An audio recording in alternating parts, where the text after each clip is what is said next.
Welcome to the Stuff and Things Podcast, your home for all stuff related to your favorite things in entertainment.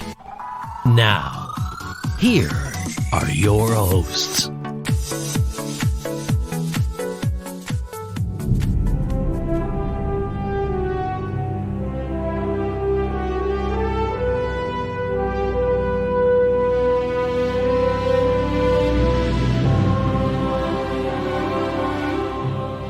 Hello everybody and welcome to a new episode of the Stuff and Things Podcast. It is our Lord of the Rings, the Rings of Power edition today. I am Sam, talking all things episode 5. My partner in crime, it's Stefan! It is I am here. Yes, welcome back good sir. And the title of today's episode is... Partings. It is indeed, well done. You said that with real confidence, like, I know this one, you're not tripping me up today, Jones. Yes, yeah. Yeah, good. I like that. I've kind of broken my notes down on this into different sections, which I guess is kind of like the different story arcs which are evolving in the show. Okay. And I'm going to start with the one that I'm finding the most annoying, which is the lovely Nori and the Harfoots. Yeah. See, the funny thing is about this is in Lord of the Rings, I quite like the Hobbits. There's something about them, this kind of like, with all this war and everything, you know, these people who just want a simple life, living in the Shire. You know, do you want to leave the Shire? No, why would I? It's lovely, you know? Yeah, we have houses in hills, why would we leave? Exactly, this kind of like idyllic life, when all this other stuff's going on, they're just there chilling. There's something about that I kind of like, and also something about the fact it's the littlest people that end up playing the biggest part in the story, which I think's the whole point. But I kind of like it. So for me to find the Harfoots so annoying, I think there's a mix of things here. I think a little bit of casting choices, and has nothing to do with race, gender, or anything. Just a couple of the people in there I know, and I don't overly like as actors. Comedian, yes. Actor, no. So it does that alone. Now, I think Lenny Henry's great. Very funny guy, yeah. But that does seem a really weird... It's almost like, you know how Daniel Craig played a stormtrooper in one of the latest Star Wars films? Yeah.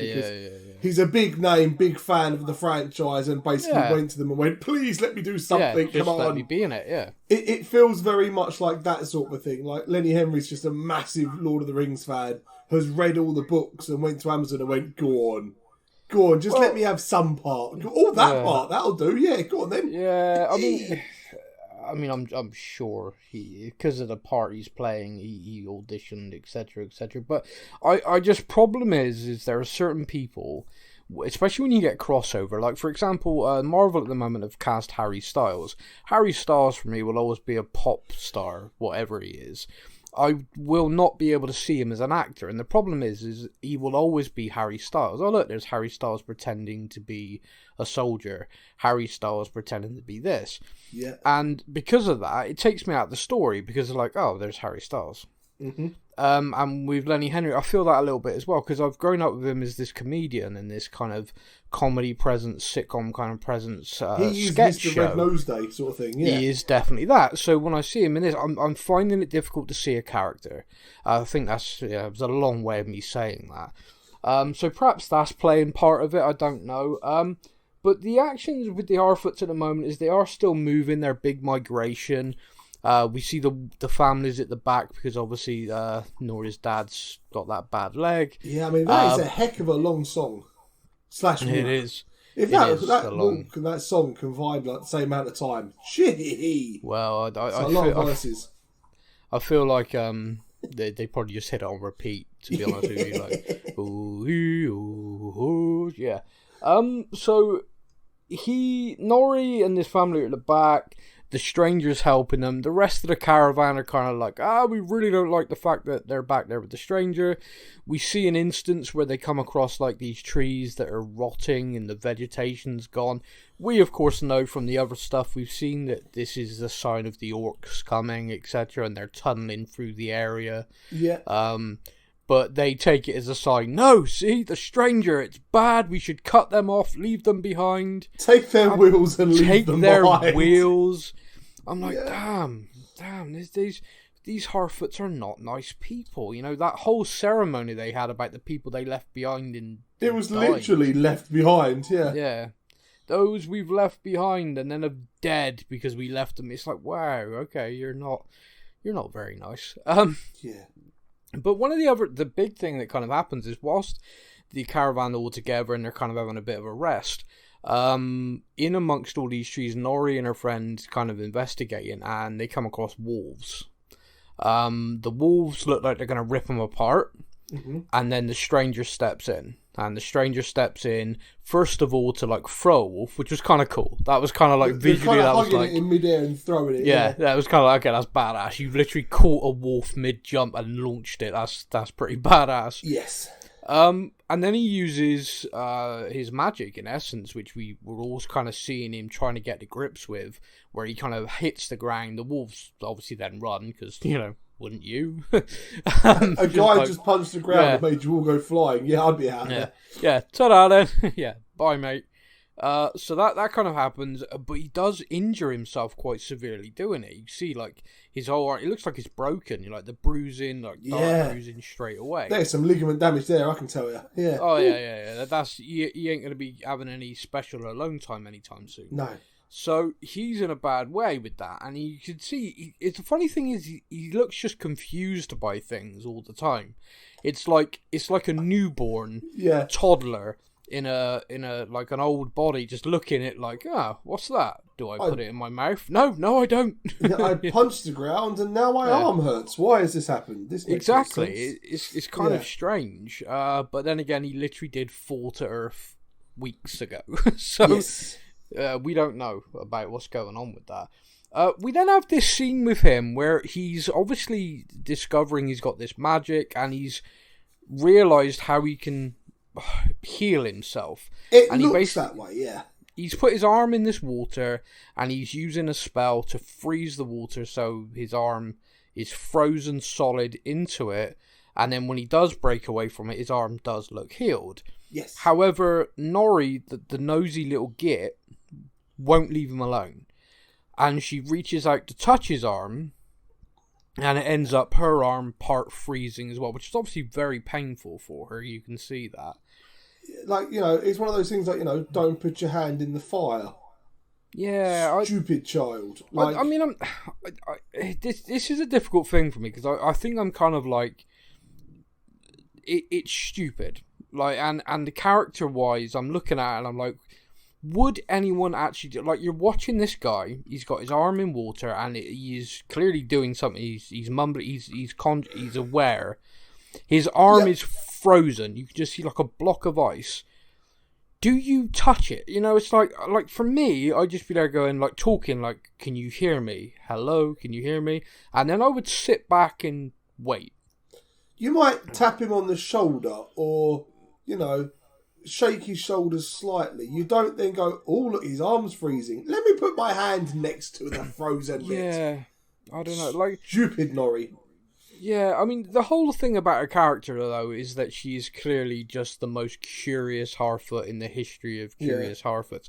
Something tells me at the end of this whole 5 seasons of this show, they're gonna, like, she's gonna marry someone and it's gonna be like, oh, what's your name? And she's gonna be like, oh, Baggins.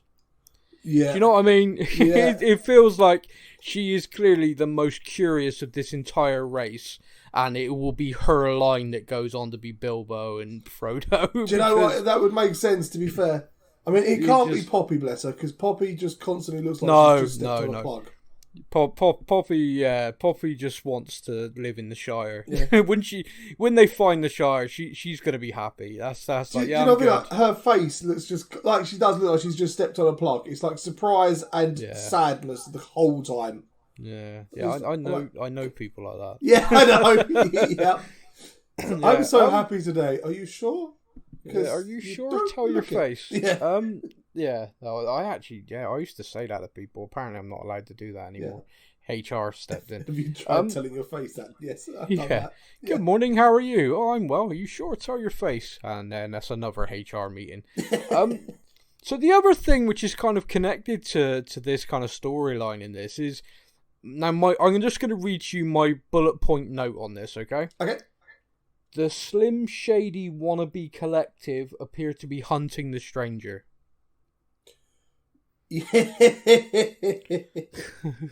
Yeah, see, I was watching it and I was just like, who the heck are these guys? What do they want? Oh, okay. Yeah. Oh, Yeah. now I'm a Marvel fan and I know that when your hand starts to turn black, you're doing bad magic. Yeah. So that's all I got from that scene was, bad magic. Yeah. Okay. So this show is consisting of, he's Sauron. No, he's Sauron. Ooh, maybe he's Sauron. I think the Slim Shady wannabe is Sauron. You reckon that's who your latest? Well, this is my latest. With 5 episodes and 3 theories in. It's either that or Mephisto. The reason why I'm saying that is Agatha because I know there is this lore of Sauron at one point made himself into an elf, or an elf, or a good, like a kind of, and tricked the elves into this, and basically the Rings of Power are created via his greatest trick, if you like. He fooled them all. And I'm kind of thinking to myself, his appearance at the moment could easily be contrived as good. He's wearing white. What kind of a bad guy would wear white robes and have his hair like that? And so I looked at that and thought, that'd be interesting if that is going to be the great evil. But see, 2 weeks ago we thought it was Adam. I still don't. I still don't know. No, we'll come on to. We don't know yet. We'll come on to the great and powerful Adam now. So Arondir delivers the message that from the enemy that's like, hey, he's basically said, just get out of here. Or swear fealty to him, and half of the people, led by that asshole, leave. Yes. They're like, yeah, you're right. We'll go and we'll bend the knee to this guy, and we'll go live with them, and at least we'll live. Bye. Yeah. And how does that work out for him? Because they get there, and he kind of there's this weird scene, and I'm not sure. I want to get your opinion on it. Okay. He basically says, like, great Sauron, and Adar doesn't react well. He basically whoops him to the ground. Yeah. Now, there seems to be a narrative out there that Adar, therefore, isn't loyal to Sauron. Isn't part of that, and he's his own thing, and this is something separate to that, and that's why he reacted that way. To me, I think he was just reacting that way full stop. Like, no, I'm Adar. I'm not Sauron. Yeah. How dare you speak our master's name, sort of thing. Who are you, you lowly peasant? Mm-hmm. And then he makes him, prove his loyalty. You can only like kind of show your faith via blood or something, yeah. And he makes him kill this young kid. The guy that ran away from Annoying Brat 2. What did you think about? Because Annoying Brat, up to this point, me and you have both been one Annoying Brat, but also even kind of like the little git. He's got that thing. He's not telling anyone. Yeah. He then has that conversation with that guy, and he's like, we're servants of Sauron. You're part of this. And then when that guy leaves, he tries to get him to go with him, and he's like, nah, I'm staying with my mum. Yeah.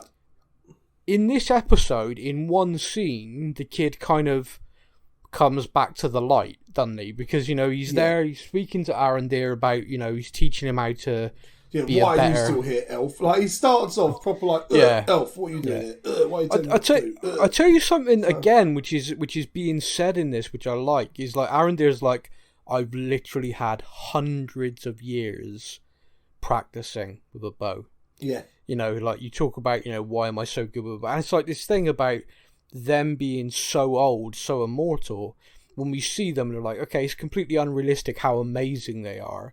But then at the same time, if you think about the fact in a human life, if you practice an hour a day at something, you will get very good at it. You will master it. Yeah. These people have been practicing for hours a day for hundreds of years. Yeah, you would expect them to be fairly good by now. So the level he is at is, beyond. It's ridiculous. Suddenly, Legolas snowboarding down some stairs on the exactly, yeah.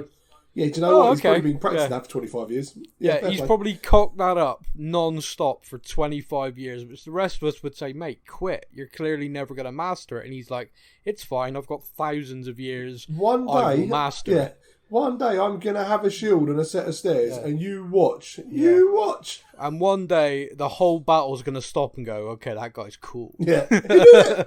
Yeah. The only thing he needed was like a pair of shades as he did it, just to whip them on first and be like, check it. Legolas, it's dark. Why'd you need them? Watch this. You'll see why I need them. Yeah. But sorry, yeah. So we do have that scene which I kind of liked. It was kind of like, okay, this kid is now handed over the hilt of this sword. Now Arondir goes, I've seen this, and he has that kind of look on his face of like, this is like something I've seen in a book, or this is, and then he finds this wall because obviously this tower used to belong to the elves. Yeah. And there's like a carving, like a monument in it, and it seems to show this sword killing an elf. I think it looks like this sword has been used, and I think he describes it as a key. It's like this. There's this evil, and it was used to enslave and to trick your ancestors. And she says, like, Bronwyn's like, okay, what's it a key to? And he's like, I don't know, I have no idea. Like, seriously, I've lived here for a few hundred years. That's been there the whole time. So when I saw it, I was like, I recognise that. Yeah. But I don't know. Yeah, that's what it does. I don't know. Yeah. And it's a silly thing, but I kind of like that in characters because sometimes in shows and movies and stuff, especially in movies, because you have to move the plot quite quickly, you sometimes get what is kind of like okay, we've only got 2 hours to tell this story, so at this point, I'm going to tell you this massive chunk of it. Do you know what I mean? It's like, so, and it feels a little bit unrealistic. Like, why would this character suddenly become a historian? He's a soldier. So I quite like the fact that he's just like, I told you I'd seen it. I didn't tell you I knew what it did. Yeah, exactly. It's like, I remember the wall, and I remember someone saying something about it's a key, and, I was bored. I was practicing my bow. Yeah, I was actually listening. Yeah. So I kind of like that. I did like that. That was kind of amusing to me. But with half the people gone, Bronwyn's kind of like, I think we should possibly run. I think we're all going to die. Run, or maybe we should bend the knee as well. Arondir gets in her face about it, which again, I kind of like. It's like, look, what do you want? Because your ancestors chose that, and for hundreds of years, all of your people have been shunned, looked down upon because of it. Do you want to pass that on to your son, to your grandson, to their children's children again, or are you actually going to stand and fight? It's a very easy thing to kind of say, but I'm on his side with it. I completely get what he's saying. Yeah. Because it's like literally for hundreds of years, this whole area has had to be patrolled by elves and looked at because no one trusts you. It's not a fun way of living, that's for sure. No. So maybe it's time. We have got this. Also, they talk about the tower, and then the pair of them have this look on their face as they look at the tower, like idea. Yeah. Like a light bulb's gone off. Now, I don't know about you, but I feel like that's not a good thing. I feel like they've just come up with something really bad. The tower will fall, and then they both kind of stop and look up at it, and it's and I'm kind of wondering, the tower to fall? Yeah, is that your plan? Yeah. Like, is the plan literally going to be to collapse the tower onto this army that's coming? But I don't know. That seems kind of mental. On the count of 3, take out the last block and shout Jenga. Yeah. Now, if they shout Jenga as the tower falls, then they win the internet. That's the basic thing. So moving on from them, we're gonna head across to the Isle of Numinoor now. Things are definitely heating up there, aren't they? Yeah. So there's heating up, nice. There's kind of like an anti-war kind of sentiment, but I don't know how much of it is anti-war or just kind of anti. They feel like the elf is the one responsible for them going to war. So, again, is this kind of like, we'll go to war on our own time. We don't have to listen to an elf. I think it's a lot more kind of anti-elf than it is anti-war. Like, no one wants to go to war, really, and apart from the orcs. No. Apart from the orcs. Yeah, the orcs are all for that. Yeah. They're all for that. But, like, no one really wants to go to war, but they're like, no. If we're going to go to war, it's because there's something in it for us.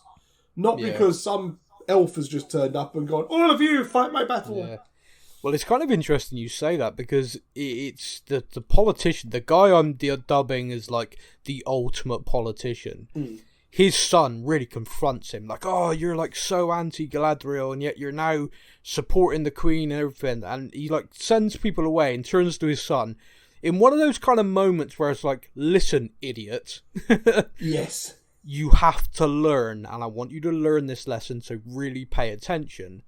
Like, I am supporting this because I know sending an army to help the Southlands benefits us long term.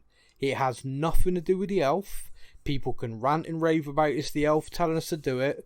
Whatever. I know that reinstalling a human king to his throne means that we will have a trading partner for hundreds of years. Yeah. And his son's face is kind of like, oh okay. You know. And I'm kind of like, this guy is, I describe him, the ultimate political operator. He is seeing things in 3D. Yeah. He is looking at this going, yeah, I could oppose the Queen on this and be popular here, but I actually know that going and doing this is a smarter thing. If we go, the army goes, get our ass kicked, then the Queen boom. Gets taken off the throne because you led our people to war. You got it. And it's gonna be me. If they go and win and reinstall everyone and come back, I am still in a political position of absolute power, and our island is stronger because of what we've just done. And we've now got all these trade routes open, so therefore more profits, more prosperous. Boom. Yeah. So this guy is like, I'm sitting here in a no-lose situation. Now, he kind of explains it, and I am like, that's impressive. I don't think the son understands. No, that goes straight over his head. All the son hears is, yay, fight for elf. Then he goes and tries to burn down the ships. Yeah, what a dumbass. And he tries to do it, and he's actually comes across someone who's stowing away.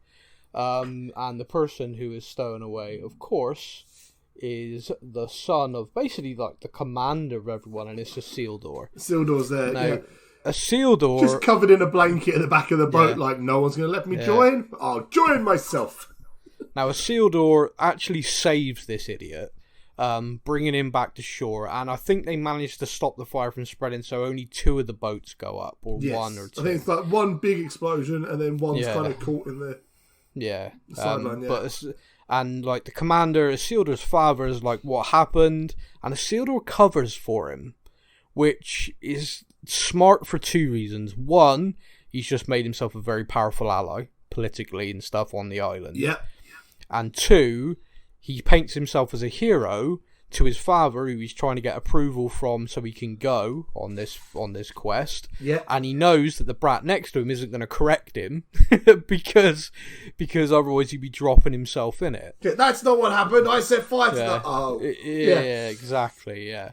So it's very smart, very quick, and of course Isildur therefore does earn that approval and respect and does get to go.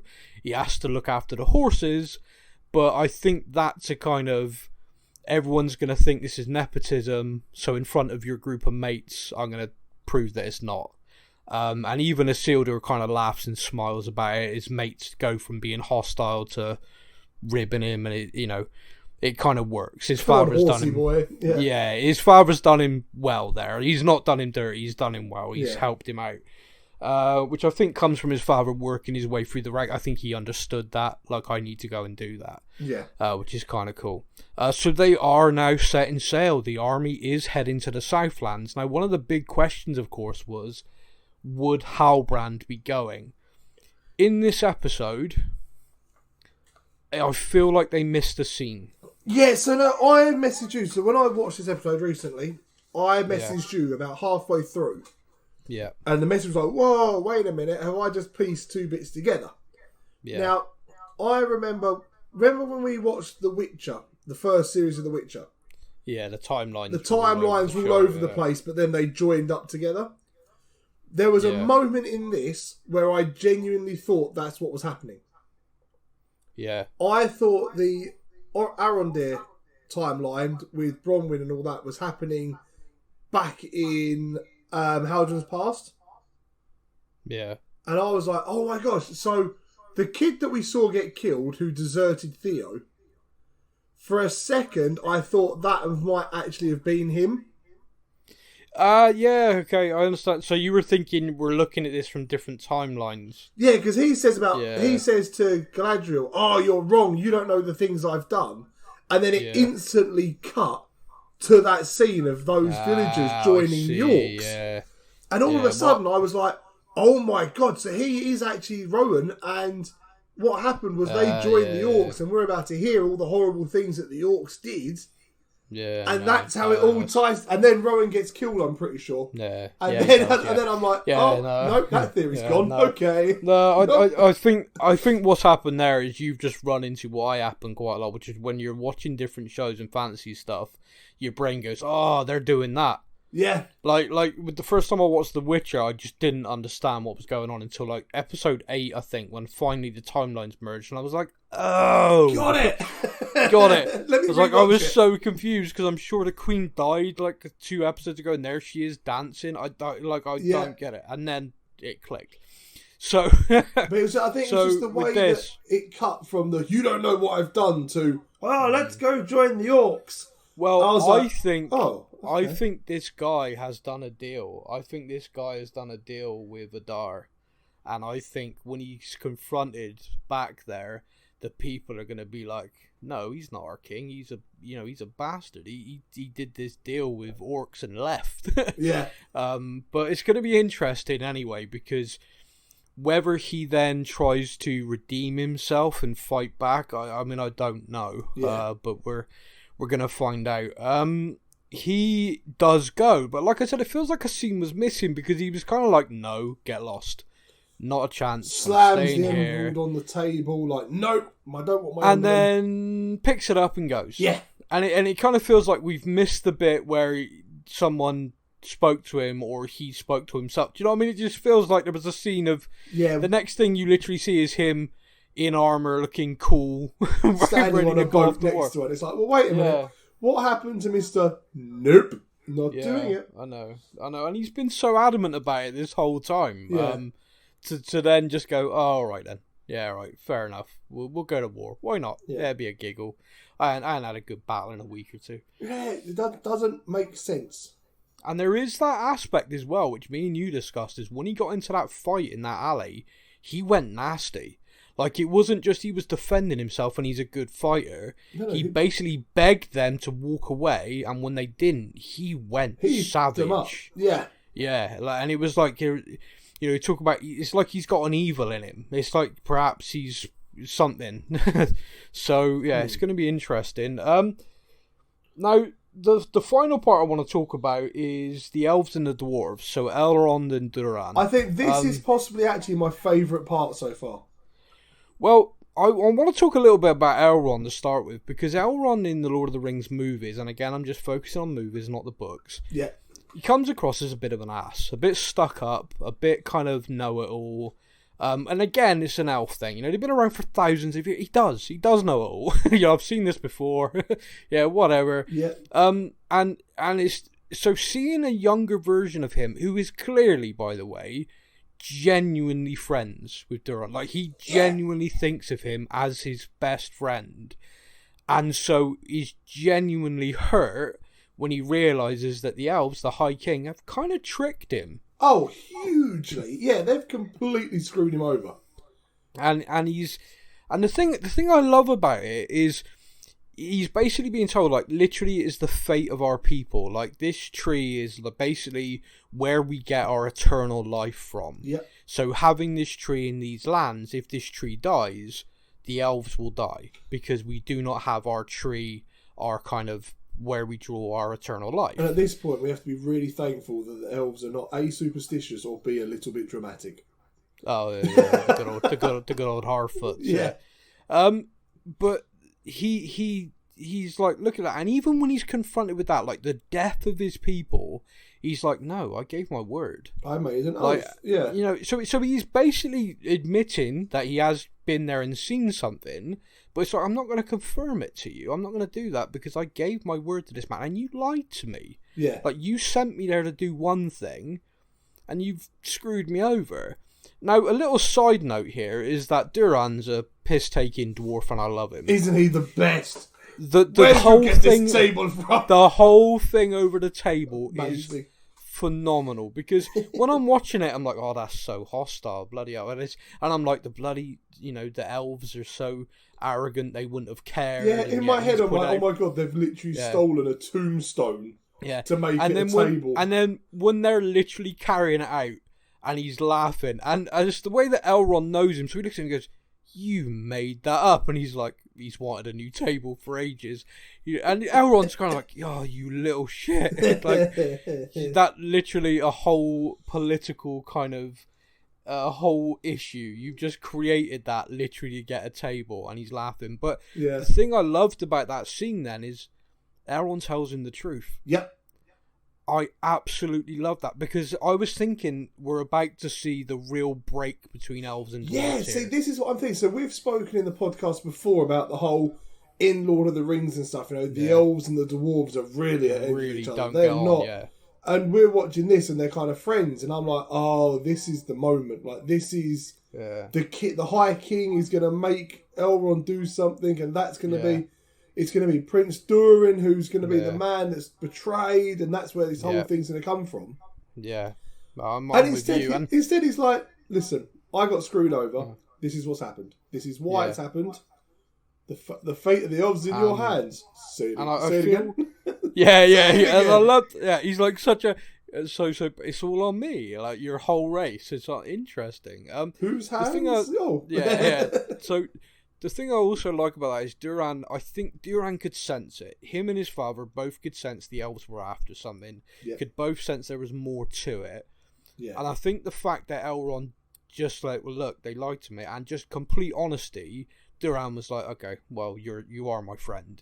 I know you're the elf, and I know you're going to look after your people, and I can respect that. But the fact that you've just told me the truth, it means everything. So come on, we got to go back, and now we got to try and convince my father it's a good idea. Let's go to can you turn the tables from me? No chance.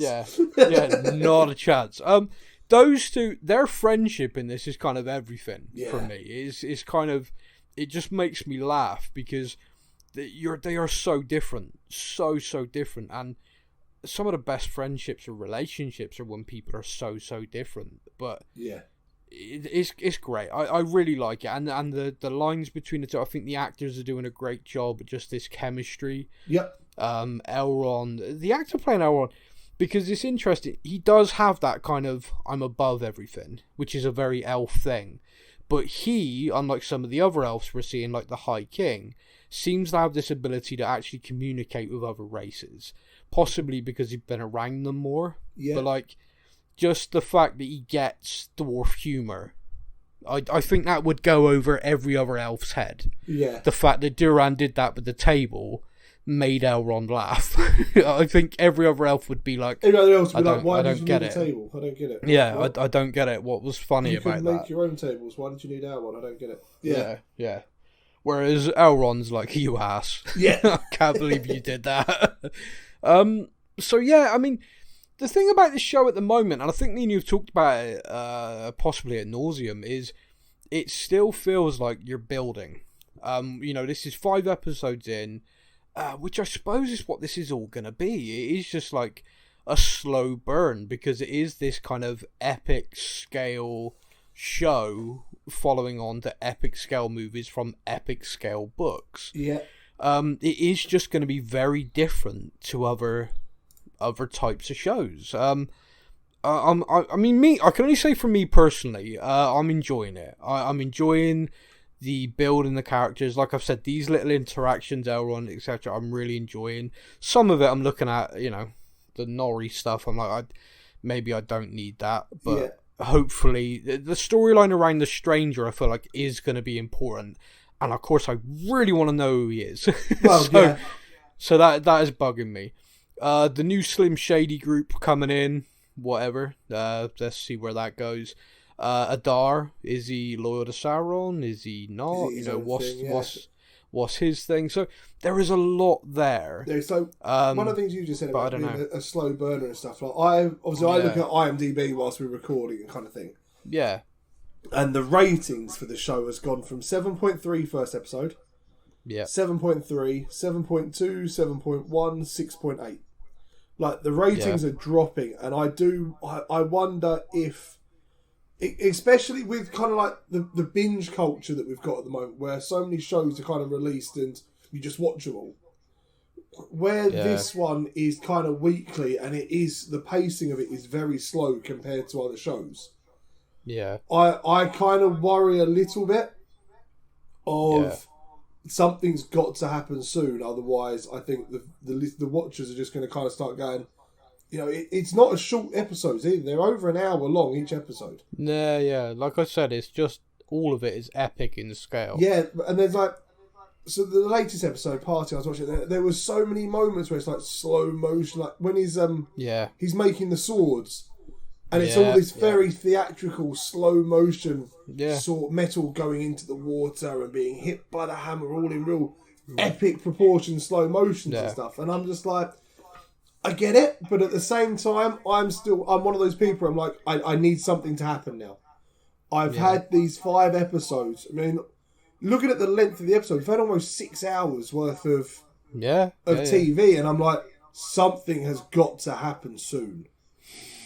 Yeah, I think it's a definition of the thing of what people, but expectations, certainly, and I think also, like you're saying about something happening, to some people, in every episode, something has happened. Yeah. So it's kind of like how deep you kind of dive into it, and I think it's also kind of, to a certain extent, when I watch fantasy action stuff, but one of the action, it's the word there. At the moment, it feels like we're building towards battles. It feels like we're building towards confrontation. And like you've just said, this is nearly 6 hours. Yeah. Now, if you look at the Lord of the Rings trilogy, the proper director's cut and everything like that, it's probably about 6... yeah, probably. The original Peter Jackson version's like a month long. But like the first film, I think, is 4 hours, 10 minutes. The director's cut I'm talking about. And then the second film's 4 hours, and I think the third film's like 4 hours again. Yeah. So if you work that Helm's Deep is kind of like a big, massive battle for there's skirmishes along the way, and we've seen skirmishes in this. Yep. But the Battle of Helm's Deep is kind of like, it feels like that's the first major confrontation between the two sides. And then that breaks and it all calms, and then it builds towards the final confrontation again at Gondor. Yeah. And it feels like with this, we are heading towards a confrontation at that tower. It feels like this is where you see the orcs marching, you see the people there afraid, and we know the army from Numinoor is on its way. So it feels like that is going to be this season, if you like, big confrontation.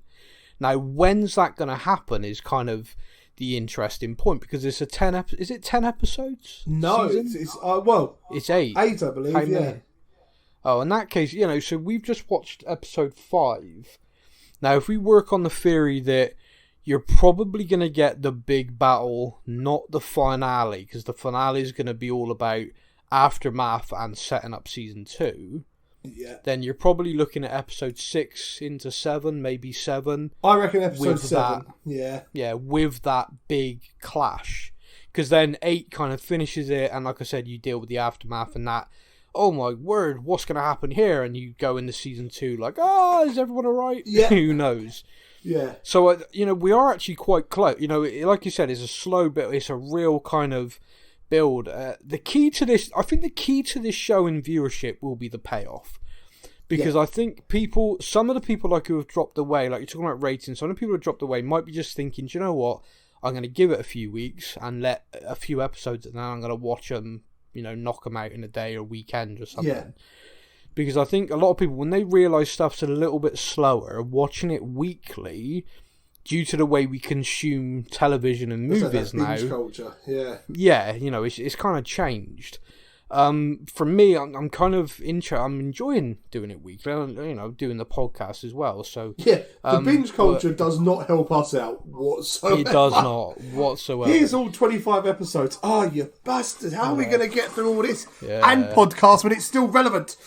No, I know it is a nightmare. But I've booked entire weekends out for my wife. I'm like, look, listen, we've got a podcast coming up. They've just dropped all 12 episodes.